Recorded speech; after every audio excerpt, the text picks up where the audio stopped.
Oh, se hizo la luz, acá estamos. Sí, finalmente, para arrancar, qué bueno. Empezó la PyCon, estamos de fiesta, muy bien. Bueno, bienvenidos a todos. Estoy muy contento de poder estar acá presente. Está muy lindo hoy Rosario, hace un calor y el Monumento a la Bandera está hermoso. La verdad que ayer estuvo muy bien, la pasamos genial. Así que bueno, gracias a todos por venir, por estar acá viendo esta charla. Mucha gente amiga. Hola, Fisa, Robert, Facu, bueno, Wanda, Martín, Tincho, ¿qué haces? Bueno, están todos acá, Sofi, Maga, qué bueno.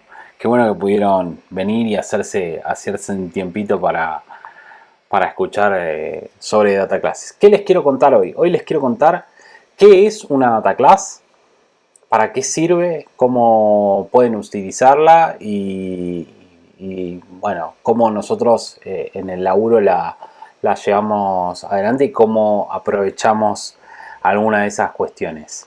Entonces, arranquemos por el principio, ¿no? La gran pregunta es, ¿qué es una data class?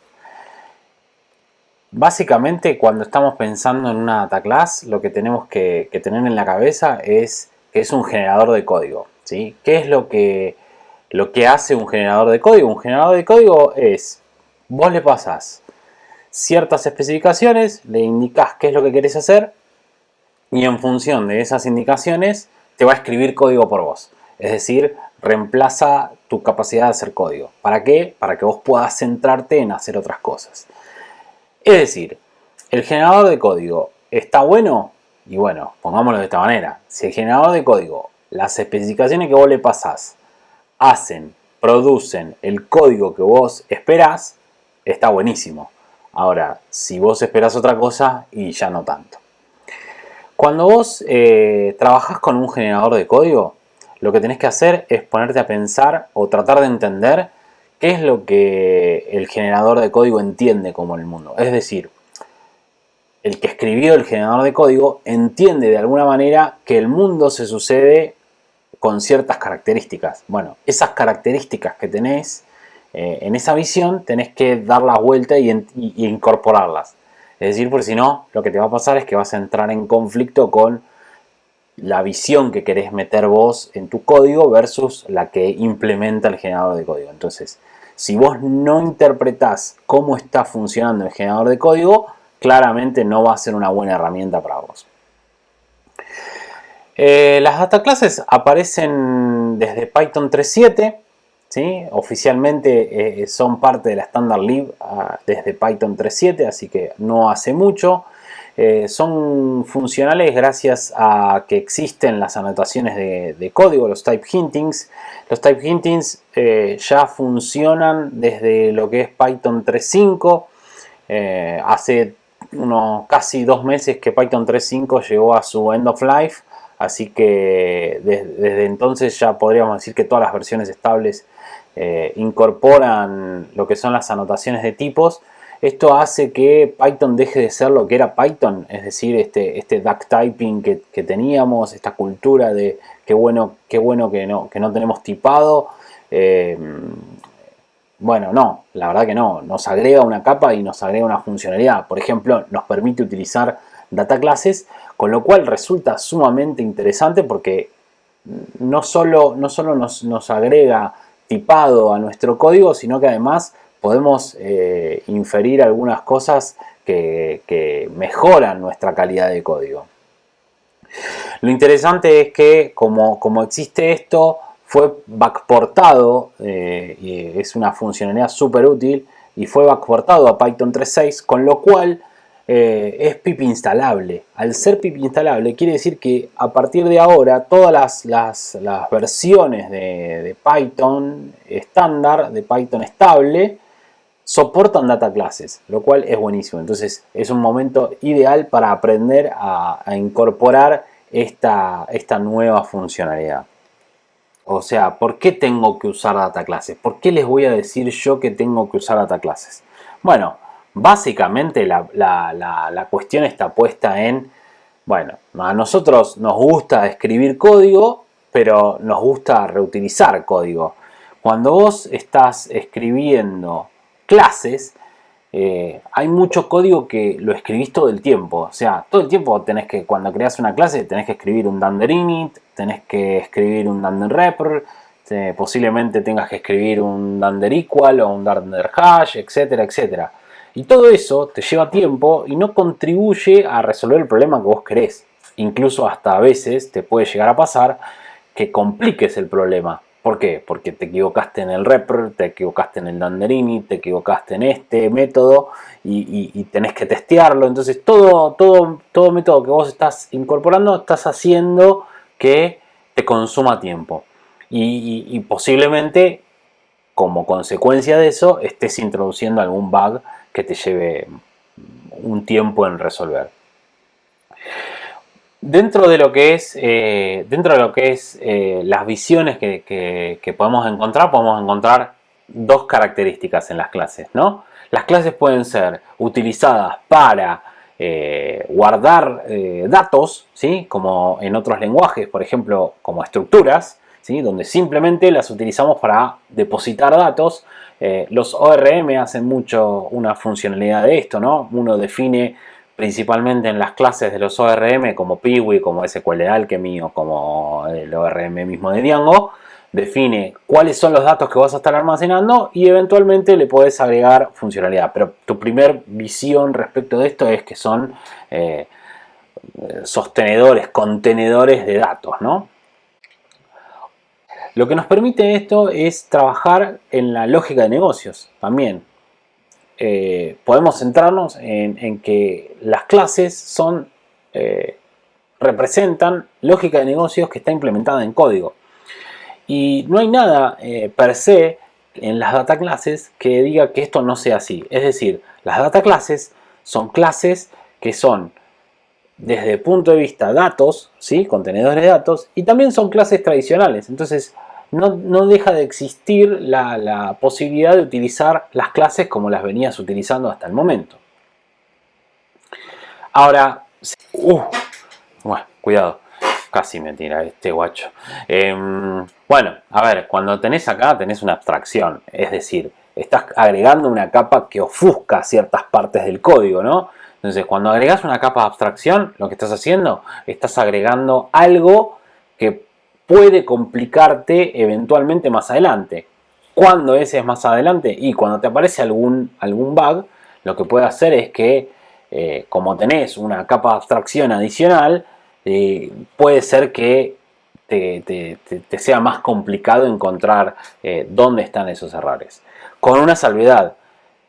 Lo que está incorporado en la librería estándar de Python está recontra testeado. Entonces te podés asegurar de que lo que hace la data clase lo hace bien. Entonces, si lo que hace la data clase lo hace bien, quiere decir que si existe un bug, existe en otro lado. No vas a encontrar un bug en el dunder repr, en el dunder init y demás.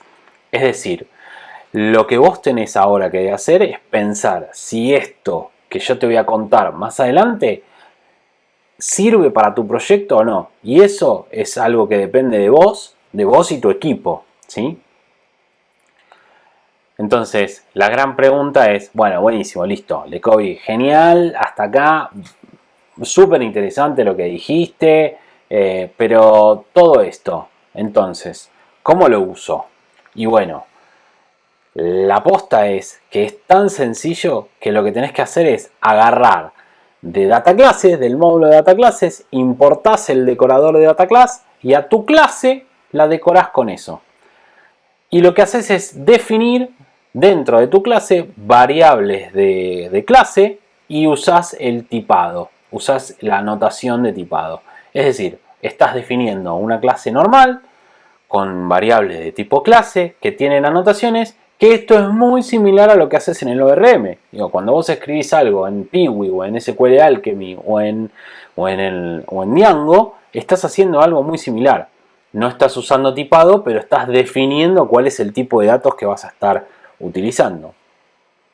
En este caso yo estaba jugando con la API de GitHub, estaba interactuando con los issues y, por ejemplo, quería tener algo similar que me vincule eso con una aplicación interna. Entonces cargaba un issue con su número, que es el identificador del issue, un título, una breve descripción y un estado que por defecto en este caso lo estoy mandando como el string open, ¿sí? Y con solo definir esto, una vez que te pones a jugar con el intérprete, podés instanciar objetos de esta clase.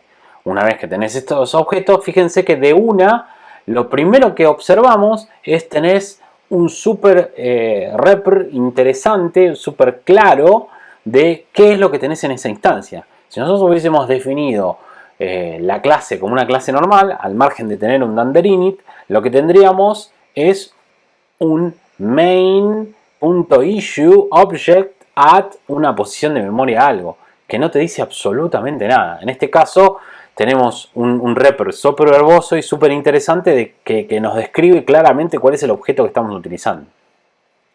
Y además viene otra clase, otra cosa por gratis, completamente gratis, es la comparación. Si yo creo un objeto A y un objeto B que tienen los mismos elementos, cuando hago la comparación me devuelve true.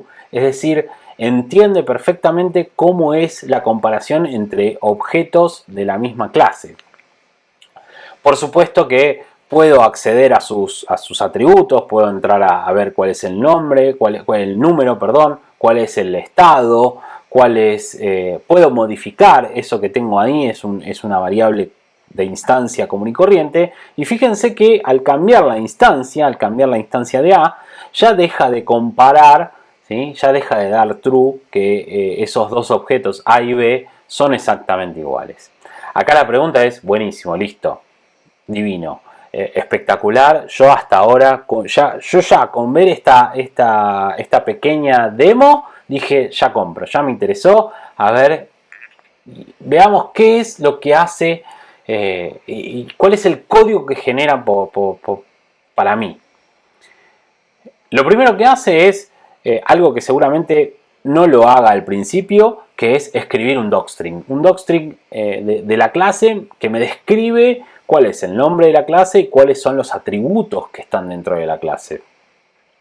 Obviamente te escribe un dunder init con anotaciones, un dunder init tipado. Quiere decir que vos podés confiar en que lo que estás utilizando puede correr, por ejemplo, MyPy, no te va a romper.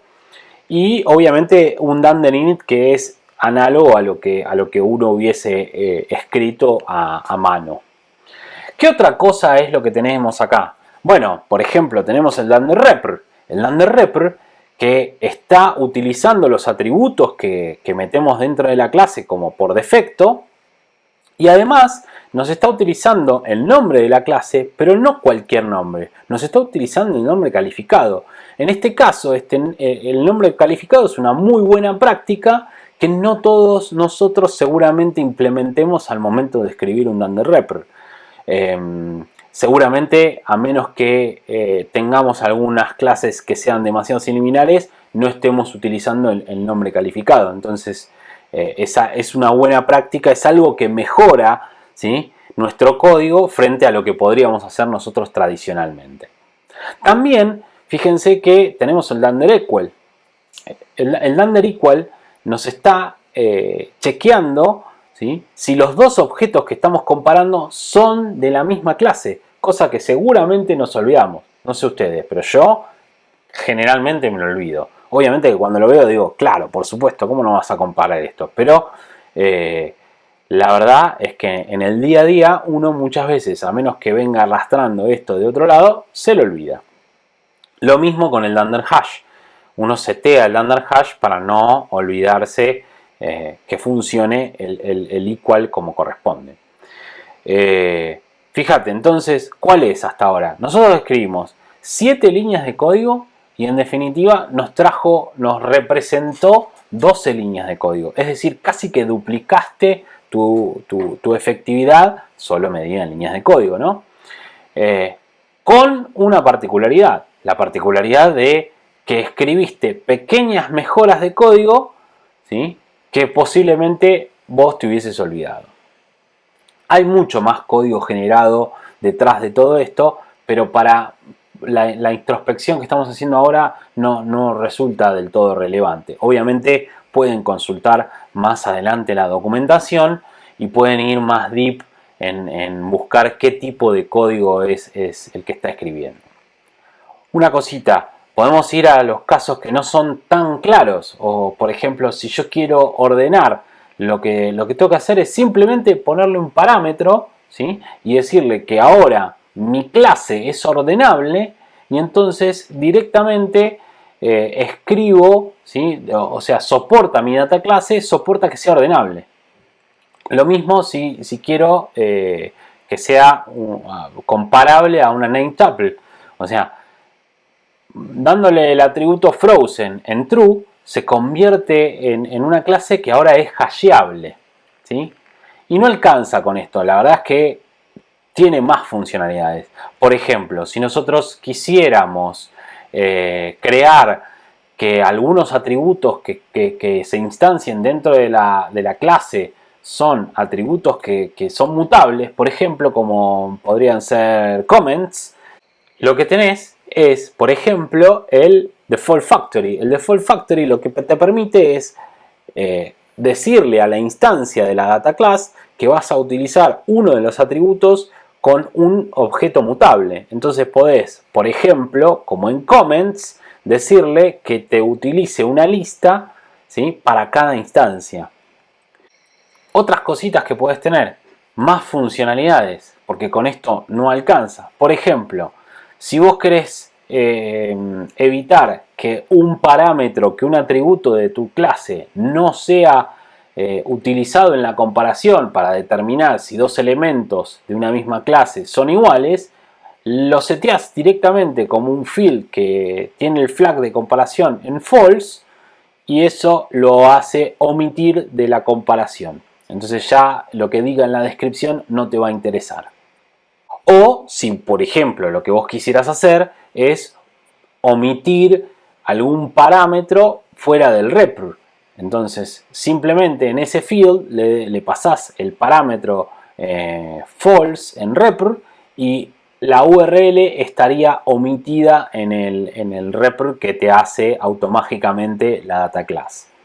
Por otro lado, también podés agregarle metadata, ¿sí?, que te permite jugar con los datos que vos estás trabajando y luego consultarlos y utilizarlos. Y una cosa no menor es que ustedes se habrán puesto a pensar y dicen, bueno, che, pero yo ahí perdí la posibilidad de escribir el dunder init, donde yo en el dunder init hacía cosas, inicializaba, seteaba variables, no sé, seteaba cosas de configuración, lo que sea. Bueno, las data classes te implementan un método que se llama dunder post init, y en ese método es el equivalente al init de las clases. Es decir, las data classes implementan por detrás, ¿sí?, una clase o implementan el init, y luego, si vos querés tener funcionalidades luego de la inicialización, entonces lo que vos haces es implementar un método dunder post init si querés implementar la funcionalidad que tenés en el dunder init de las clases tradicionales. Por ejemplo, en este caso lo que estoy sugiriendo es enviar un correo luego de que se crea un issue. Estas son las funcionalidades que vos tenés para implementar dentro de las data classes, ¿sí?, que es lo que estuvimos charlando hasta el momento. En definitiva, una data class es un generador de código, ¿sí?, que nos permite, con una serie de especificaciones dadas, crear código en particular, ¿sí?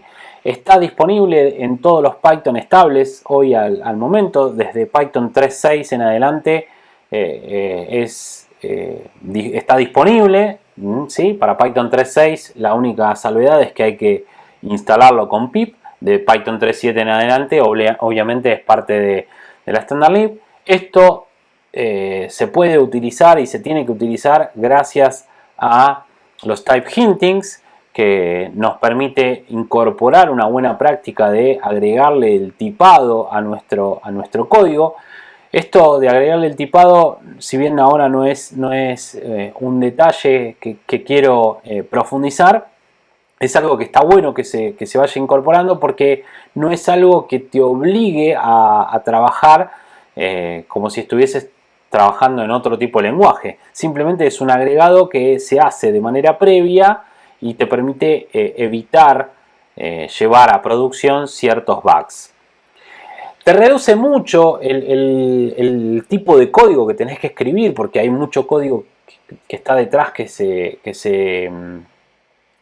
escribe automáticamente, con lo cual más rápido te puedes centrar a trabajar en la lógica del negocio, a resolver tu problema. Obviamente no dejan de estar centrados en los datos que vas a controlar, que vas a almacenar, y terminan siendo una herramienta bastante flexible. El único disclaimer que hay que hacer, que hay que tener cuidado cuando trabajas con herencias, porque no son cuestiones sencillas de cómo se implementan de acuerdo a esto. Pero para hacer clasecitas rápidas, ¿sí?, que están pensadas fundamentalmente para esto, para almacenar datos y no perder lógica de negocios, están súper piolas. Y ahora les quiero mostrar un evento, una utilización puntual. En el laburo estamos utilizando un Key Value Store. Dentro de ese Key Value Store, en la versión 0, lo que habíamos definido era una clase que tenía los ítems, y que esos ítems tenían una clave, un valor y otros parámetros. Nosotros tratamos de utilizar el tipado porque vemos que nos mejora mucho la implementación del código. Pero fíjense que cuando pasamos a la versión nueva, ¿sí?, y ahí decidimos utilizar una data class para instanciar a los ítems, pasamos una clase que tenía unas 30 líneas de código más o menos a una clase que tenía 7, ¿sí? Con lo cual mejora muchísimo la mantenibilidad, la legibilidad del código, y hace que todo sea mucho más sencillo para trabajar de ahora en adelante. Obviamente que este laburo no es un laburo de un día para el otro, pero es un trade-off que a nosotros la verdad que nos ha resultado más que positivo. Así que hasta acá era todo lo que quería contarles. Bueno, gracias por escucharme. Mi nombre es Leandro Colombo Viña. Muchos me conocen como Lecovi. Ese es mi handler en Telegram, Instagram y Twitter. Me pueden contactar por cualquiera de mis correos electrónicos. Y hoy por hoy estoy trabajando como Project Leader en Mercado Libre, haciendo todo lo que tiene que ver con el ecosistema Python, especialmente lo que tiene que ver con llevar a producción modelos de Machine Learning en el mejor contexto de ingeniería posible. Previo a eso fundé Bitson, una cooperativa de trabajo en la que trabajé durante un par de años. Doy clases en algunas de las instituciones públicas que ahí ven. Soy el tesorero de la Asociación Civil de Python Argentina, y con Facu Batista y Diego Macialino este año empezamos un proyecto de la escuelita Python para dar cursos presenciales, pero bueno, se vio postergado por obvias razones. Muy bien, espero que les haya gustado, y si tienen alguna duda los espero en el canal de Discord para responder sus consultas o para charlar simplemente un rato sobre data classes y Python en general. Bueno, y les agradezco, y si están interesados en trabajar en Mercado Libre y aportar al ecosistema Python dentro de Meli, ahí tienen mi contacto. Eventualmente nos conectamos por ahí y los estamos esperando. Bueno, buena conferencia para todos. Nos vemos.